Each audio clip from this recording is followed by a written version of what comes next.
نماز کی ہر رکعت میں سورہ اخلاص پڑھنا۔ فرض نماز میں ہر رکعت میں سورہ اخلاص پڑھ سکتے ہیں۔ خلیفہ شاہ نیو یارک سے پڑھ سکتے ہیں، نماز ہو جائے گی۔ حدیث میں آتا ہے ایک صحابی نماز میں بار بار سورہ اخلاص پڑھتے تھے، آپ نے ان کو بلا کے پوچھا، انہوں نے کہا مجھے اس سے محبت ہے، تو آپ نے ان کو جنت کی بشارت دی۔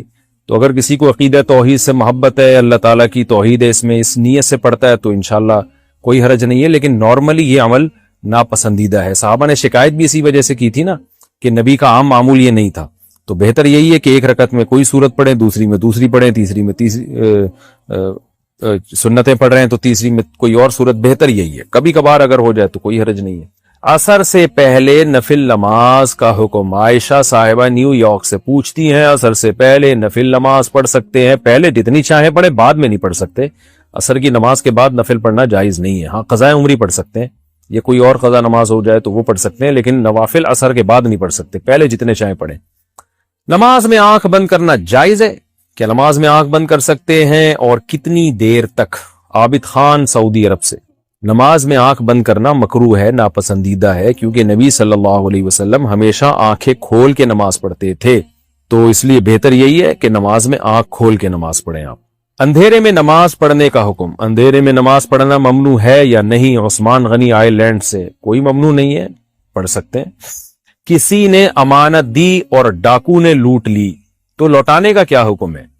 ایک دوست نے مجھے کچھ رقم کہیں پہنچانے کے لیے دی، ایئرپورٹ سے گھر جاتے ہوئے مجھے لوٹ لیا گیا۔ کراچی کس سے لگ رہا ہے، لیکن یہ ہیں تو سعودی عرب کے۔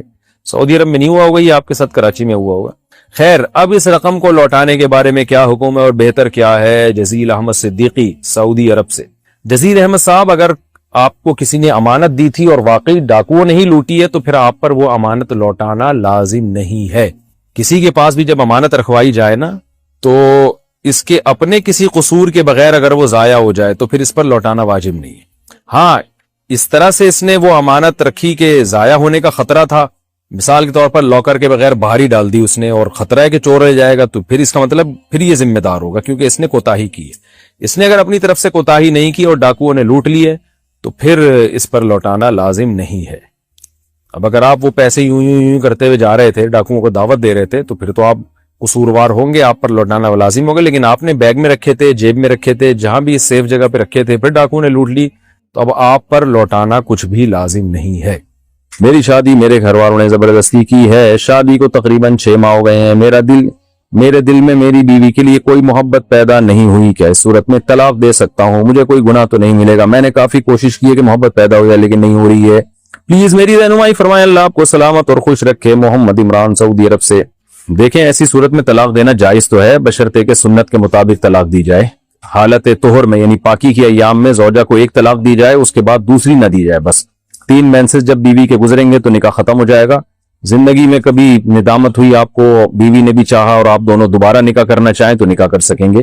یہ تو میں نے شرعی مسئلہ بتایا ہے کہ جائز ہے، گناہ نہیں ہے، لیکن حدیث میں آتا ہے کہ طلاق ناپسندیدہ ہے اللہ کی نظر میں۔ اب غض الحلال اللہ طلاق، حلال چیزوں میں سب سے ناپسندیدہ طلاق ہے، تو بلا وجہ آپ اس بات اقدام نہ کریں، تو آپ اپنی زوجہ سے اس بارے میں مشورہ کر لیں۔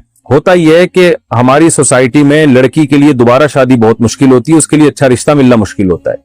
آپ تو چھوڑ دیں گے لیکن وہ جائے گی کہاں بیچاری؟ ماں باپ آج کل اتنے پاپڑ بیل کے بچیوں کی شادیاں کرتے ہیں، اس کے بعد ان کی زندگی عذاب بن جاتی ہے طلاق کا دھبا لگنے کے بعد۔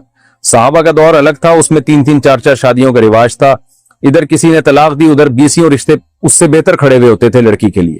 ہماری سوسائٹی میں 1 بیوی کا رواج ہے، لڑکیوں کی دوبارہ شادی نہیں ہوتی ہے، تو ڈیورس دے دی تو بس گئی وہ بیچاری کام سے۔ تو اس لیے اپنی بیٹی سوچیں کہ آپ کی بیٹی ہوتی یا آپ کی بہن ہوتی اور آپ کا بہنوئی اس کو بلا وجہ ایسی چھوڑ دیتا تو آپ پہ کیا آرے چلتے آپ کے سینے دل پہ؟ تو جو دوسروں کے لیے پسند کرتے ہو حدیث میں وہی اپنے لیے بھی پسند کرو۔ تو اگر آپ ان کو رکھ لیں گے اور چلا لیں گے تاکہ ایک لڑکی کی زندگی، اگر وہی راضی ہے علیحدگی پہ پھر تو دینے میں کوئی حرج نہیں ہے، لیکن اگر اس بیچاری کا زندگی تباہ ہو رہی ہے اس سے، جیسے کہ ہماری سوسائٹی میں ہوتی ہے، تو میں آپ کو مشورہ دوں گا کہ پھر آپ یہ کام نہ کریں، کسی کی زندگی اس طرح خراب نہ کریں۔ خاص طور پہ آپ کے پاس دوسری شادی کا آپشن ہے، اس کو بھی رکھ لیں، ایک اور شادی کر لیں آپ، تاکہ آپ کے لیے ان کو بھی برداشت کرنا آسان ہو جائے جس کی محبت آپ کے دل میں پیدا ہو نہیں رہی ہے، اور دوسرے طریقے پیدا کریں محبت پیدا کرنے کے، اور خاندان والوں کو بھی ملا لیں ساتھ میں کہ بھئی کیا وجہ ہے، بیوی میں کیا خرابی ہے جو آپ کو محبت نہیں ہو رہی ہے۔ تو بعض دفعہ آدمی میں کوئی فالٹ ہوتا ہے, اس کے محبت لیس ہوتا ہے, وہ بیچارہ کسی سے ہو ہی نہیں سکتی اس کو محبت, وہ اتنا پتھر دل ہوتا ہے. تو ایسا نہ ہو آپ کے اندر ہی فالٹ ہو, پھر کوئی اور آئے گی اس سے بھی آپ کو محبت نہیں ہوگی. تو مسئلے کے لحاظ سے جو مسئلہ تھا شرعی, وہ تو میں نے قانون تو بتا دیا. باقی مشورہ میرا یہی ہے کہ آپ حتی الامکان گھر بسانے کی کوشش کریں. محبت عام طور پر پیدا ہو جاتی ہے, جب ساتھ رہتے ہیں تو ہو ہی جاتی ہے محبت. اولاد ہوگی اور آپ کے پاس دوسری کا آپشن ہے, آپ ایک اور شادی کر لیں, اس کو بھی رکھ لیں, ایک اور کر لیں, تو نہ دیں. مشورہ میرا یہی ہے.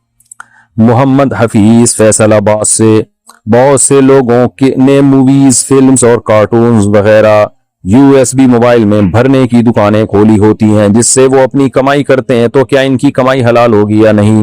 دیکھیں, موویز وغیرہ حرام, یہ تو ناجائز ہیں بالکل, ان کو بھرنے کی کمائی تو بالکل حرام ہے. البتہ کارٹون وغیرہ میں گنجائش ہو سکتی ہے, لیکن موویز وغیرہ ان کو کاپی کر کے دینا یہ جائز نہیں ہے, اور اس کی آمدن بھی حرام.